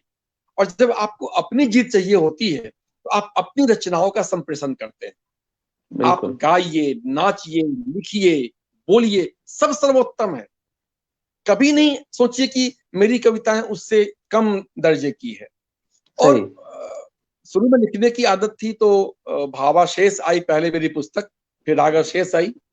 तो भावनाओं का संग्रह है। कोई भी लेखक एक भावना प्रधान व्यक्ति होता है। जब मन में भावनाएं आती हैं, या तो आत्मा हंसती है या आत्मा चित्कारती है किसी व्यवस्था को लेकर। तो आप रो नहीं सकते अगर, तो आपके शब्द भाव में वो उन भावों का संप्रेषण होता है। तो दो मेरे और आगे तो मन में कुछ का शौक था, क्या करें, तो को जोड़ते जोड़ते कुछ पंक्तियों की रचना हुई और वो एक काव्य रूप में सामने आ गया। तो जब 10-20 हो गए तो हमने कहा एक संग्रह निकाल लेते हैं। तो हरसिंगार मूलतः एक छोटी पुस्तक है, पतली पुस्तक है, 125 पन्ने की पुस्तक है। कुछ कविताएं लंबी भी हैं और कुछ 4 लाइना भी उसमें है। जैसे आपने देखा क्या होगा बात। मेरे फेसबुक के पोस्ट पर कि कोई जी जी जी बिल्कुल। अगर कोई ऐसा फोटो मिल गया तो दो लाइन लिख के लगा दिया उसको अपने अपने बिल्कुल वॉल पर। तो यही है कि बस कुछ कोशिश करता गया और लिखता गया।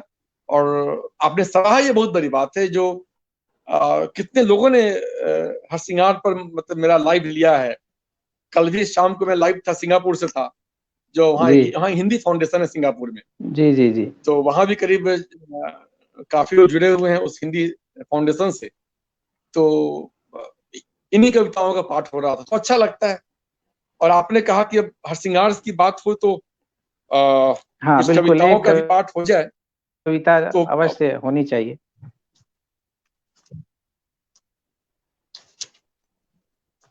कौन सी कविता आप सुनेंगे अनंत जी? जी जी, आप अभी बिल्कुल सुनाए अपनी। एक अभी मई का महीना है, गर्मी का समय है, हाँ गर्मी आने वाली है हमारे यहाँ। तो जी इस जी जी। गर्मी के बाद में हमारे यहाँ सावन आता है। हाँ और बिल्कुल। सावन का जो महीना होता है बड़ा प्रेमिल माना जाता है, बड़ा स्नेहिल माना जाता है। ये प्रेमियों का महीना माना जाता है। बिल्कुल, मैं हालांकि एक बात कहना चाहूंगा श्याम इसी भक्त पर। शिव के।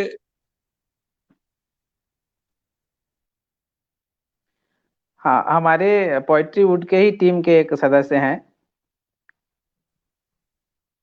ऋषभ देव जी हैं आवाज हमारे। टूट रही है आप। हाँ, हमारे टीम के पोइट्री वुड के एक सदस्य हैं ऋषभ देव जी। आवाज आ रही है आपको ठीक से? अच्छा। आपको, हाँ, आपको आवाज मिल रही है मेरी?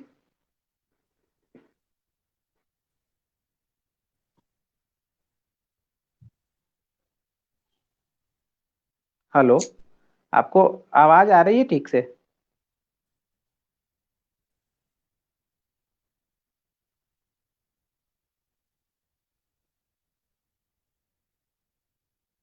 हाँ, थोड़ा वो लग रहा है कि कोई टेक्निकल इशू है।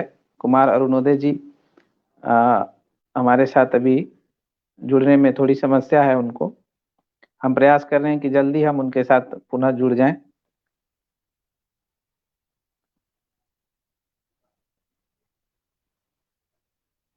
संभवतः कोई नेटवर्क का इशू हो। और आप सभी मित्र हमारे साथ जुड़े हैं काफी देर से। हम प्रयास कर रहे हैं कि कुमार अरुणोदय जी को पुनः स्क्रीन में जोड़ लिया जाए। इस और लगता है कि वो अब आ ही रहे हैं हमारे साथ दोबारा। हाँ, आप दर्शक अवश्य कमेंट करें कि कुमार अरुणोदय जी को आप देख पा रहे हैं। आप हाँ, आपको आवाज आ रही है पता नहीं हमारी? नेट अपना काम करना बंद कर गया था। जी जी, अभी आवाज ठीक है हमारी?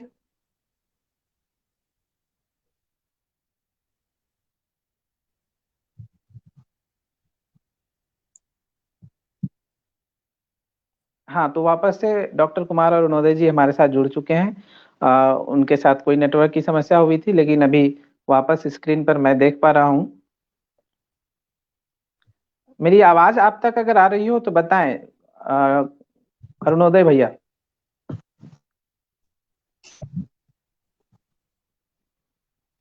हाँ, वो स्क्रीन पर तो दिख रहे हैं, लेकिन उनकी आवाज ठीक से अभी नहीं आ पा रही है। आप सभी बने रहें, अब शीघ्र ही यह छोटी सी टेक्निकल समस्या दूर हो जाएगी।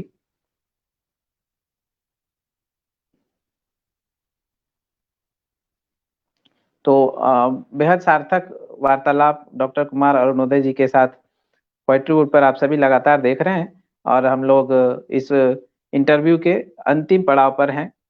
और कुछ कविताओं के साथ डॉक्टर कुमार अरुणोदय जी जुड़ेंगे अभी। और अंत में इस पड़ाव में हमने जो बातचीत की है, कई सारे मुद्दे हमने उठाए, डॉक्टर कुमार अरुणोदय जी ने बड़े बेबाकी के साथ उनका जवाब दिया। कई सारे अनछुए व्यक्तित्व के पहलू थे उनके, जिसको हमने टटोलने का, तलाशने का प्रयास किया। मैंने अपने कुछ प्रश्नों के माध्यम से जानने का प्रयास किया। और अभी वापस से अरुणोदय जी हमारे साथ जुड़ चुके हैं। जी। और आपको आवाज आ रही है भैया हमारी?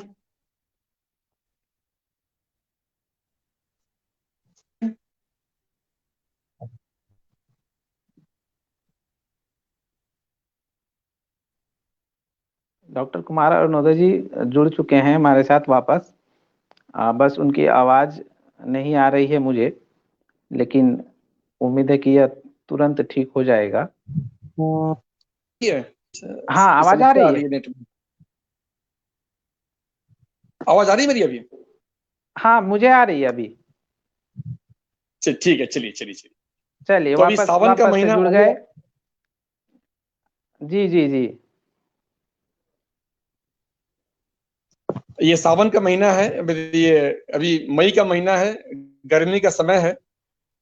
और इसके बाद में फिर बरसात का मौसम आएगा और सावन का महीना आएगा। और बिल्कुल। सावन बड़ा प्रेमियों का मास माना जाता है, जो युगल होते हाँ, हैं उनका महीना माना जाता है। हालांकि बिल्कुल बिल्कुल। सावन जो शिव का भी मंथ महीना माना जाता है, शिव के लिए भी बड़ा महत्वपूर्ण माना गया है।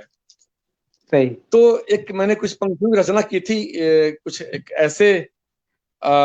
ऐसा कपल है, एक ऐसा युगल है जिसकी हाँ, पत्नी गांव में है क्या और बात है। पति बाहर काम करता है बड़े शहरों में। क्या बात है। तो बिल्कुल। उन्हीं पत्नी की भावना क्या होती है सावन के महीने में, पति के वियोग में। मैंने हाँ कोशिश हाँ, की कुछ पंक्तियों की, शायद आपको पसंद आए। स्वागत स्वागत है, वो पिया की आस। हाँ हाँ, पिया क्या। बिल्कुल, यह प्रचलित सही कहा कविता है आपने। आपकी। यूट्यूब पर काफी लोकप्रिय भी है, और हमारे टीम के ही सदस्य हैं ऋषभ देव जी। वो आपके इंटरव्यू के लिए रिसर्च कर रहे थे आप पर। जी तो उन्हें यह कविता इतनी अच्छी लगी कि उन्होंने फरमाइश की थी विशेष रूप से। और बहुत अच्छा है कि आपने इसी कविता का चुनाव किया है दर्शकों के लिए भी। स्वागत है, ये पिया की आस सभी दर्शक आनंद लेंगे। जी जी। बिल्कुल, सुनाइए। उमड़त घुमड़त, हाँ पिया हाँ की हाँ। आस की कविता है। उमड़त हाँ, घुमड़त लरजत बरसत, क्या बात है। उमड़त घुमड़त लरजत बरसत, मद मदांध आ परी रे बरसिया। हाँ हाँ हाँ। उमड़त घुमड़त लरजत बरसत, मद मदांध आ परी रे बरसिया। टपकत टिप टिप, हाँ, टपकत टिप टिप बहत पवन संग, नव क्या तरु बात है। पल्लव जिये ही चंदनिया। बहुत बढ़िया। हर पल हर क्षण, हर पल हर क्षण चमक बिजुरिया, हम्म। यौवन गीत चढ़ी रे अटरिया। हाँ हाँ कृष तरु बेल लिपटत अरु टहनी, हाँ। भरा के चुंबन चढ़ी असमनिया। बहुत बढ़िया। मन चकोर, मन मन चकोर बहक जाए रे पल पल। हाँ, मन चकोर है, बहकता होता है। बिल्कुल, मन क्या बात, चकोर बहुत अच्छा बहक भाव। जाए रे पल पल, पल कटी पल। उमंग उरी रे दुअरिया। बहुत सुंदर। मन चकोर जाए रे पल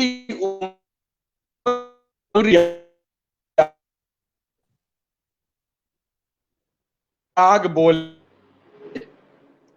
चिहुक चिहुक काबे, आई हन पिया आज पिपास।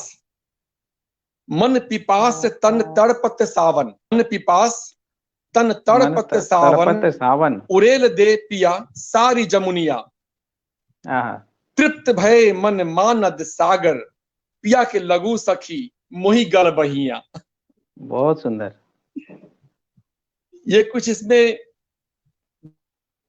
सर शब्दों का भी प्रयोग था, जैसे जी गल बहिया है, या जो जी जी चकोर जी है, जी जी। अटरिया है, बिजुरिया है, चंदनिया है।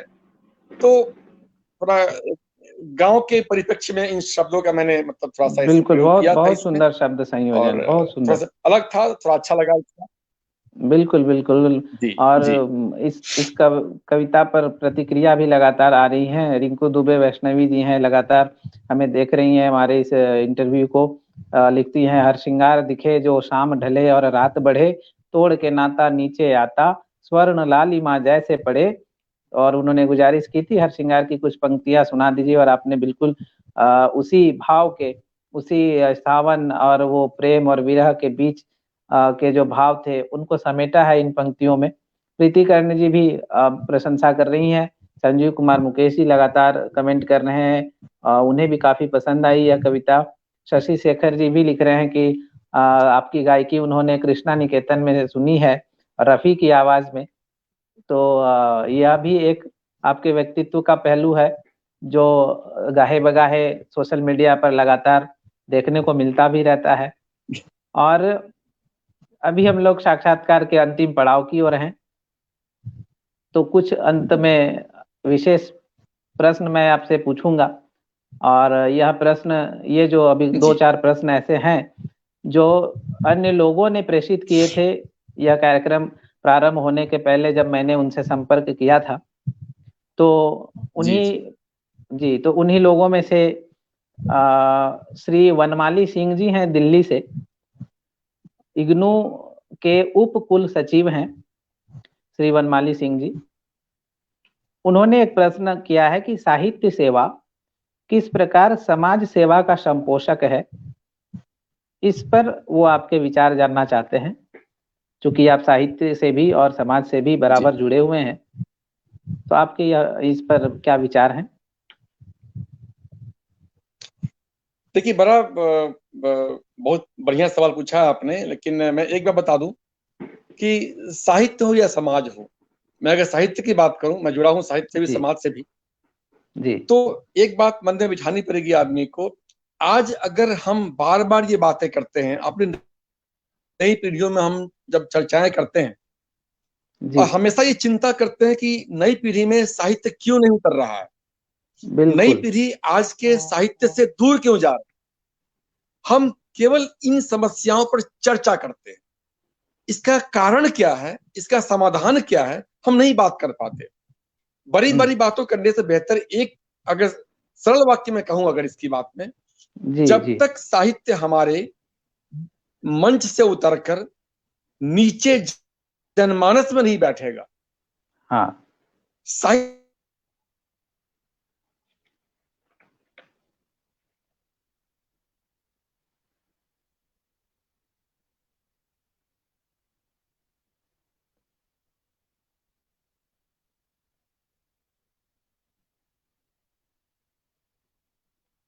वो आवाज नहीं आ रही है डॉक्टर कुमार अरुणोदय जी की। मुझे तो नहीं आ रही है। अगर आप सभी को आ रही हो तो कमेंट पे एक बार जरूर सूचित करें। चूंकि इंटरव्यू काफी लंबा 1 घंटे 20 मिनट का लगभग हो चुका है, तो संभवतः तो नेटवर्क मैं में कोई समय। साहित्य मैं बोल रहा हाँ, था जी जी कि जी, साहित्य जब तक साहित्य जब तक मंच से उतरकर नीचे नहीं उतरेगा, धरातल पर नहीं उतरेगा, जनमानस के बीच नहीं अपनी पैठ बनाएगा, साहित्य कभी समय तक नहीं चलने वाला है। बिल्कुल। साहित्य अलंकार की भाषा हो गई है। साहित्य भाषा में साहित्य को बैठना पड़ेगा, तभी जाके सही। साहित्य एक लंबे समय तक जीवित रहता है। अपने समाज, जिस दिन हमने समाज सामाजिक मर्यादा उतारने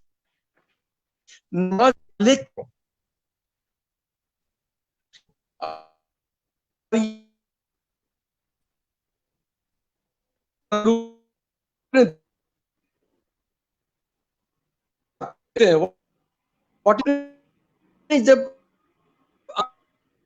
साहित्य का वहां पर अपने परिवार में उतारिए, अपने समाज उतारिए, और समाज अपने जीवन में उसको भी उतारने की आवश्यकता है।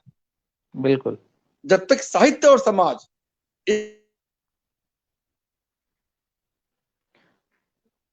कुमार अरुणोदय जी पुनः जो है वो हमारे साथ अभी नहीं जुड़ पा रहे हैं, दोबारा से वो प्रयास कर रहे हैं और बस अंतिम पड़ाव में है। 2-3 प्रश्न है, उसके बाद यह इंटरव्यू समापन की ओर होगा। थोड़ी तकनीकी समस्या की वजह से आपकी आवाज नहीं मिल रही थी। वापस से आप जुड़ गए हैं। मेरी आवाज अगर आ रही हो तो आप एक बार सुनिश्चित बताएं।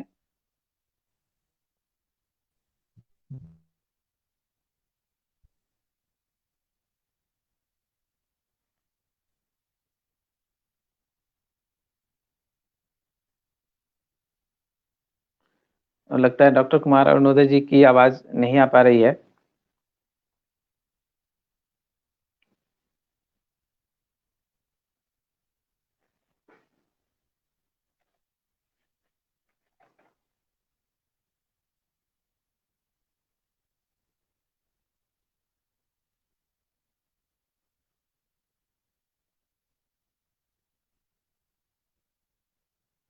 दोबारा जोड़ने का प्रयास कर रहे हैं, अगर ये तकनीकी समस्या दूर हो जाती है तो निश्चित ही डॉक्टर कुमार अरुणोदय इस साक्षात्कार के समापन सत्र में भी प्रश्नों के उत्तर देंगे, और वो प्रयास कर रहे हैं हमारे साथ जुड़ने का। जी आगे। हाँ, आप दोबारा जुड़ गए। आवाज मेरी पहुंच रही है आप तक? हाँ, आपकी आवाज एक्चुअली कल पास में कोई टावर गिर गया हमारे, अच्छा, बार बार थोड़ी समस्या हो रही है। बस हम लोग अब इंटरव्यू के को लेकर। अंतिम समापन की ओर ही हैं। और एक और प्रश्न है, हमारे संजीव कुमार मुकेश जी हैं, दिल्ली में ही कार्यरत हैं और बिहार निवासी हैं।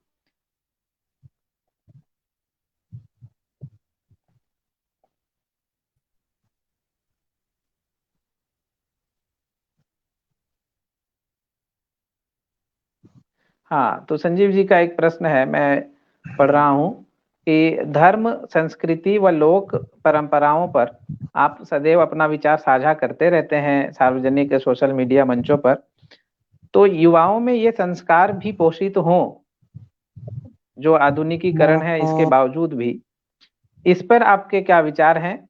और ऐसा ही कुछ प्रश्न ऋषभ देव जी ने भी कमेंट बॉक्स पर किया था कि ये अपनी सनातन संस्कृति परंपराओं का निर्वहन हमारे युवा पीढ़ी में वो संस्कार अग्रसारित हो सके, इस पर अभिभावकों का क्या किरदार होना चाहिए, या क्या क्या और मापदंड या साधन संसाधन हो सकते हैं आपके विचार से? तो आप इस पर कुछ जरूर कहें। आपका प्रश्न मैं पूरा नहीं सुन पाया, थोड़ा सा अगर ब्रीफ कर दे एक बार और थोड़ा सा। जी जी जी, आवाज बिल्कुल टूट रही बिल्कुल, थी मैं कह आपकी। रहा हूँ कि संजीव कुमार मुकेश जी और ऋषभ देव जी हैं।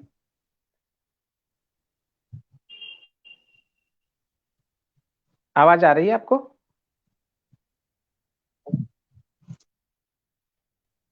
टूट के आ रही है जी, बताएं।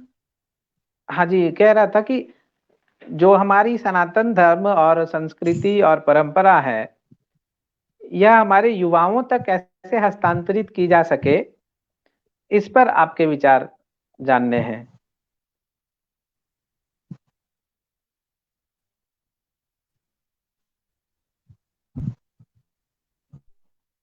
कुछ समस्या आ रही हर कोई बात नहीं, हमने अभी काफी लंबी बातचीत है नेट की की। है, और 1 घंटे का वो एक शेड्यूल था, लेकिन हमने लगभग 1.5 घंटे इस इंटरव्यू को इस इंटरव्यू में बातचीत की। कई सारे मुद्दों पर आपके बेबाक विचार हमारे दर्शकों तक पहुंचे। आपने सारे प्रश्नों के बहुत अच्छे से विवरण सहित उत्तर भी दिए। आपकी कविताओं से हमने आपकी भावनाओं को जाना। तो इंटरव्यू को हम लोग आज यहीं पर समाप्त करते हैं। आपका हमारे साथ पोएट्री वुड के साथ जुड़ने के लिए बहुत बहुत आभार। और अंत में अगर आप कुछ कहना चाहें। बस अभी अभी तो पता नहीं कुछ समस्या आ गई है नेट में, जो आवाज, मैं अंतिम सवाल का जवाब दे नहीं पाया, पता नहीं मैं सुन नहीं पाया क्योंकि नेट की समस्या थी। अगर आप जी अभी जी जी, आपकी आवाज आ रही है, एक बार आप और कोशिश कर लें तो मैं बोलने की कोशिश कर लूं। हाँ जी, मैं कह रहा था कि वो संजीव कुमार मुकेश जी और ऋषभ देव जी का प्रश्न है कि धर्म, संस्कृति और परंपराओं को जी किस प्रकार आज की युवा पीढ़ी को हस्तांतरित किया जाए, चूंकि आधुनिकता का समावेश उनमें ज्यादा हो गया है। इस पर आपके विचार क्या हैं? हाँ, ये बहुत बढ़िया सवाल है। बहुत आभार आपका संजीव मुकेश जी और ऋषभ देव जी। क्षमा चाहूंगा, पहले मैं जुड़ नहीं पा रहा था। देखिए, जी जी आज जी, जो हमारी समस्या हो रही है कि हम अपनी पहचान छोड़ते चले जा रहे हैं। बिल्कुल आज आप देखिए, इस कोरोना काल में जो भी हमारी संस्कृति रही है, हमारी मान्यताएं रही हैं, हमारी व्यवस्था रही है, आज उसका अनुसरण सारे देश करना चाह रहे हैं। वो नमस्कार बिल्कुल करने का बिल्कुल, हो या घर में आने के पहले हाथ पैर को धोकर आने की बात हो, आज हमने छोड़ दिया उन चीजों को। अब बाहर के लोग आज वो करना चाह रहे हैं। तो मैं जरूर कहना चाहूंगा इस मंच के माध्यम से कि आप सबकी बात कीजिए, आपकी जानकारी पूरे वैश्विक स्तर पर होनी चाहिए, लेकिन जो हमारा संस्कार है, हमारी सांस्कृतिक पहचान है, जो हमारी विरासत है, उसको सहेजने का जो प्रयास है, कोई दूसरा व्यक्ति आके नहीं करने वाला है। हमें और आपको मिल, पहले हम तो उतार लें अपने जीवन में। मैंने बोला, उस समय आवाज नहीं आ रही थी कि आपने साहित्य की बात की। घर में कोई मेहमान आता है, बच्चा को बुलाते हैं, व्हाट इज योर नेम, यही बोलते हैं हम लोग, बेटा बिल्कुल सिंग एक पोएम। हम कभी ये नहीं कहते बेटा कि संस्कृत की एक श्लोक का पाठ कर दो, तुम्हारा नाम क्या है, तुम्हारे पिता का नाम क्या है। हम जब अपनी भाषा को खुद छोड़ना चाह रहे हैं, अपने संस्कृत को, अपने वेद पुराण रामायण, अभी बड़ा अच्छा मौका है रामायण महाभारत का अभी जो टीवी दिखाया जा रहा है। बिल्कुल सही। आज तो नई पीढ़ी के बच्चे हैं, बड़े गहरा जानते हैं रामायण महाभारत के बारे में। तो बच्चों से पहले कोशिश कीजिए कि पहले हम और आप तो तैयार हो जाए अपनी संस्कृति को अपने में उतारने के लिए। हम उतारने को तैयार ही नहीं है और बच्चों पर थोपना चाहते हैं। पहले आप एक पात्र बनिए ताकि जो ईश्वर आप में भर सके संस्कृति को, संस्कार को, विरासत को, फिर आप उसको बड़े सहजता से अपने बच्चों में उसको आप आगे दे सकते हैं। बिल्कुल। जब हमारे पास देने को रहेगा ही नहीं तो हम किस नई पीढ़ी की बात करें। मैं चैलेंज करता हूं कि आप बात कीजिए कुछ अभिभावकों से, हमारे कितने वेद हैं, कितने पुराण हैं, रामायण की रचना किसने की, महाभारत किसने लिखा, हमारे 4 धाम कौन है, हमारे ज्योतिर्पीठ नहीं पता है लोगों को। बिल्कुल। तो जिनको यह नहीं पता है वो किस अधिकार से बात करना चाहते हैं कि हमारी संस्कृति आगे बढ़े।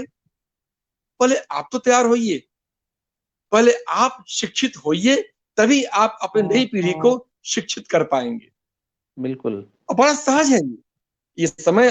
अभी लॉकडाउन लंबा चलेगा, मैं तो बोल रहा हूं कि 17 को भले सरकार लॉकडाउन को खत्म कर दे, लेकिन मित्रों ये आवश्यक है, कोरोना अभी जाएगा नहीं। कोरोना के साथ जीने की आदत ढाल लीजिए। सही। कोरोना के साथ जीने की आदत रखिए, तभी आप इस सस्टेन कर पाएंगे। और ये मौका अच्छा है अभी, इन बातों को देखिए, समझिए। और सबसे बड़ी बात इस अभी 2020 में सबसे बड़ी बात यह है कि बचने और बचाने की आवश्यकता है। बिल्कुल। हानि लाभ सब छोड़िए, हम सब बचे रहें और अगले वर्ष से प्रवेश करें, बाकी दुनिया फिर बसा लेंगे हम लोग।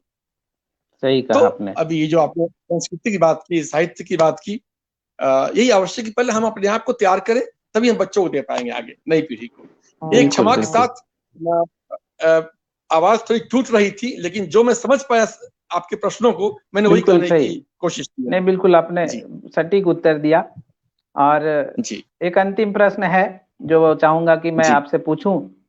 ये दूरदर्शन और आकाशवाणी में उद्घोषिका हैं मीनाक्षी मुकेश जी। उन्होंने एक प्रश्न आप तक प्रेषित किया है मेरे माध्यम से कि जैसे आप समाज सेवा के क्षेत्र में काफी सक्रिय होते हैं और साथ ही और भी लोग प्रेरित होते हैं कि हम भी समाज सेवा करें। और जैसे अभी कमेंट में हमारे साथ मुरली झा जी जुड़े हैं, पटना के युवा, और ये भी काफी सक्रिय है। मुरली जी गरीब बच्चों को पढ़ाते हैं, मैंने स्वयं इनको देखा है, मेरे से मुलाकात भी हुई है। तो दोनों ही संदर्भों को मैं जोड़कर वो प्रश्न कर रहा हूँ कि कम संसाधनों में समाज सेवा की भावनाओं को कैसे मूर्त रूप दिया जा सके, क्योंकि प्रत्येक व्यक्ति स्वयं संसाधन संपन्न नहीं होता है, परंतु उसके अंदर की भावनाएं जो है सामाजिक हित में कुछ कार्य करने की, उसको कोई कैसे करे।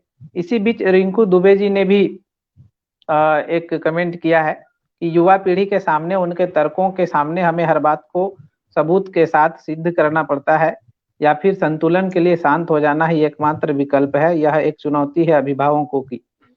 तो अगर मान लीजिए अभिभावक स्वयं संसाधन संपन्न नहीं है, लेकिन बच्चे उनके सामाजिक हित के बात सोचते हैं, तो वो कैसे अपने इस प्रयोजन को सफल कर सकते हैं? इस पर आपके कुछ सुझाव हो, कुछ बिंदु हो तो बेहतर। पहली बात ये कि एक बात तो मन से निकाल दीजिए, मैं सबको वो कहना चाहूंगा जो भी हमारे दर्शक जुड़े हुए हैं अभी, एक बात मन से निकाल दीजिए कि आप धन के माध्यम से या संसाधन के माध्यम से आप कुछ कार्य कर सकते हैं, इसी कोई सही। आवश्यकता नहीं पड़ती है। आप ये बात जानिए, समाज में एक इतना बड़ा वर्ग है जिनके पास समय का अभाव है, उनके पास संकल्प की कमी है, उनके पास संसाधन है, और एक छोटा वर्ग ऐसा है कम लोगों का जिनके पास संकल्प है, करने की इच्छा है, संसाधन नहीं है। तो आप करने के प्रयास शुरू कीजिए, कम से कम संसाधन आएगा तब हम काम करेंगे, आप कभी कुछ नहीं कर पाएंगे। आपने संसाधन की बात की, मैं छोटी सी बात करता हूं। मैंने अपने सारे विद्यालयों में एक मुहिम की शुरुआत की है, दिल्ली में भी कर रहा हूं, जो हमारा जहां रहता हूं गुड़गांव में, जी मैंने जी आसपास के लोगों से आग्रह किया हुआ है कि जितने लोग परिवार में रहते हैं, अधिक नहीं, 1 रोटी प्रति व्यक्ति।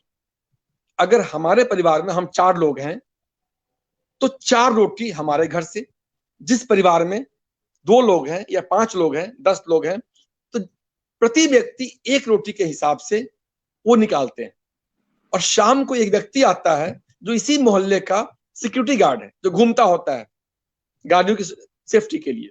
उसकी जी जिम्मेदारी है कि शाम को आकर हर घर से रोटियों को लेकर लपेट कर लेके जाता है। विश्वास कीजिए, करीब 600-700 रोटियां हो जाती हैं शाम होते होते।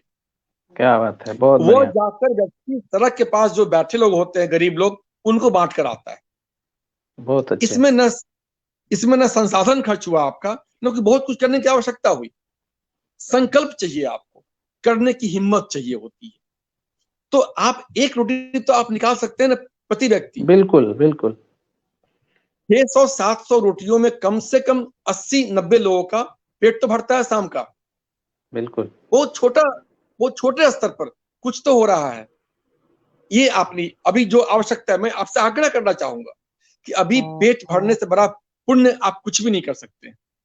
लोग वापस सही। गांव की तरफ आ रहे हैं, भूखे हैं, नौकरियां उनकी जा चुकी है, गरीब हैं, वो कीजिए। दूसरी बात आपने की कि आसपास करने की इच्छा है, हम क्या करें। मैं संस्थान की बात नहीं करता, मैं केंद्र खोलने की बात नहीं करता, मैं आपके घर से शुरुआत करना चाहता हूं। आपके घर में कोई आया आती होगी, कोई खाना बनाने वाला होता होगा, कोई माली आता होगा, कोई ड्राइवर होगा, आपके मोहल्ले में कोई चौकीदार होगा, कोई ठेले वाला होगा जो सब्जियां बेचता होगा, कोई दूध बेचता होगा। आप तनी शाम को जाकर पता कीजिए वो कहां रहता है, उसके घर में कितने छोटे बच्चे हैं। उन सारे बच्चों को किसी अपने घर पर नहीं, उन्हीं समूह में से किसी एक के घर पर जमा कर लीजिए ना आप। 10-12 बच्चे आपको मिल जाएंगे आपको। सही।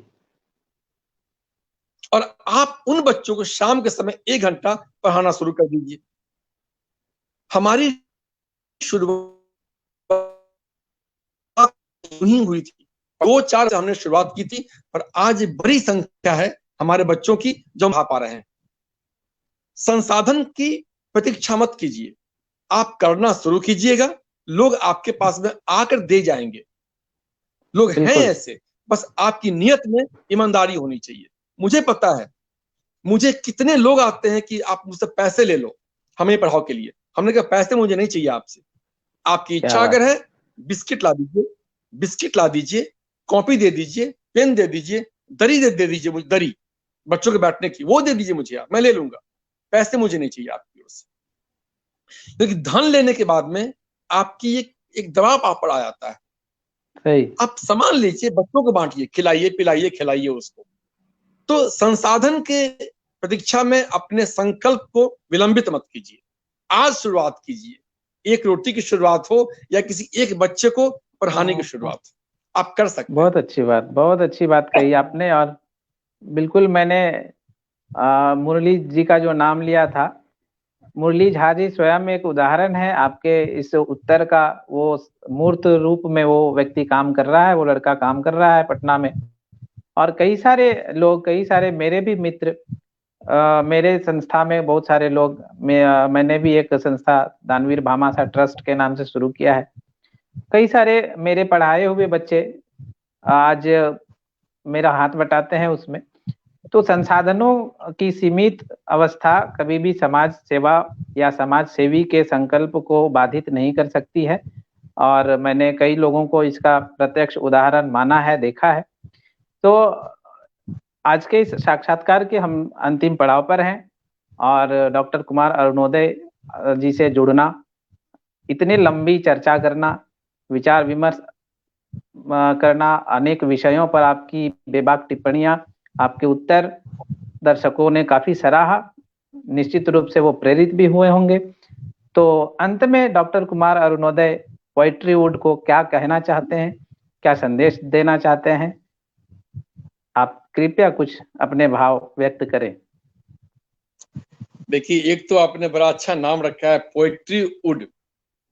तो आदमी जब, आपने कभी देखा होगा, जब व्यक्ति, जब जो हमारे 4 अवस्थाएं हमारे जीवन में है, बाल्यावस्था हो या जो क्या यौवनावस्था हो, गृहस्थ आश्रम हो, कि संन्यास की बात होती है। तो संन्यास का मतलब यह है कि आप अपने जीवन से जो एक व्यवहारिक जीवन है उससे हटकर आप संन्यास की तरफ आगे बढ़ते हैं। और संन्यास आप जंगलों में जाते हैं, पहाड़ की कंदराओं में जाते हैं।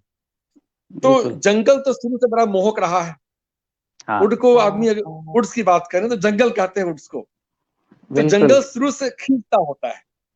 तो एक तो कविताएं, पोएट्री, ऊपर से खिंचाव का जब नाम दिया है, ये नाम बड़ा मोहक है आपका, पोएट्री वुड। और इतने कम समय में जो आपने अपनी पहचान बनाई है, जो आपका रीच है लोगों के पास में। देखिए, आज समाज में बहुत कई एक मंच बने हुए हैं कविताओं को लेकर या साहित्य को लेकर।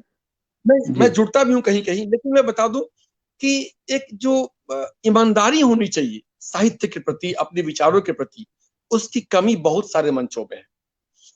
कई लोग हैं जो केवल व्यूज को लेकर परेशान होते हैं। बिल्कुल। लेकिन आपको देखता हूं मैं कि आपने इतने कम समय में जो भी आपने आज तक परोसा है साहित्य प्रेमियों को, कला प्रेमियों को, या जो कविताओं के माध्यम से वो जुड़े हुए हैं आपसे, और वो सही में आपको सुनना चाहते हैं।